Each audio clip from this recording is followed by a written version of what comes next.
Brain freeze. Have you had it? Let's explain the anatomy of it. We learned that the trigeminal nerve is the nerve responsible for our sensations in the face. And we have three branches: the ophthalmic branch, the maxillary branch, and the mandibular branch. The ophthalmic branch monitors the top part of our eye, forehead, and anterior part of our skull. The maxillary branch monitors the mid-face, and the mandibular branch monitors the sensation in the mandible, the lower face. Now, what happens in brain freeze is the following. We put something cold in our mouth, and the maxillary branch of the trigeminal nerve gets this stimulus. It converts this stimulus into an electrical signal, because that is how our body gets the information. So we have this conversion of this cold thing that we put in our mouth into an electrical signal that travels through the maxillary branch of the trigeminal nerve, because the top part of our oral cavity is monitored by the maxillary branch of the trigeminal nerve. Now, this sensory information is traveling as an electrical signal to the trigeminal ganglion. And the trigeminal ganglion receives the sensory information from the ophthalmic branch, maxillary branch, and also the mandibular branch.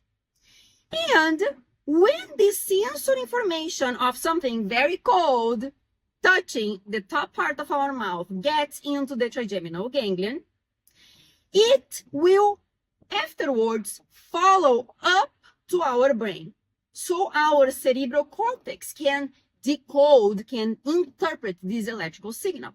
The detail is that the pathway that the information coming from the maxillary branch uses is the same one as the ophthalmic branch of the trigeminal nerve.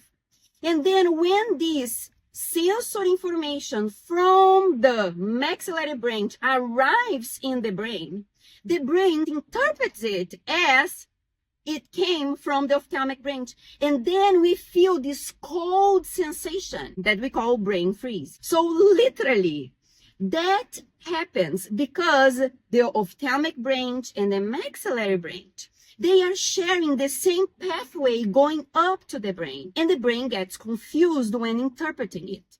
And when we have pain in one specific part of our body, but what originated that pain sensation is another part of our body we call referred pain. And that happens because literally our brain got confused from where that stimulus came from, because the stimulus from these two different parts of our body basically shared the same pathway to the brain. Hope this was helpful, and I will see you in the next video.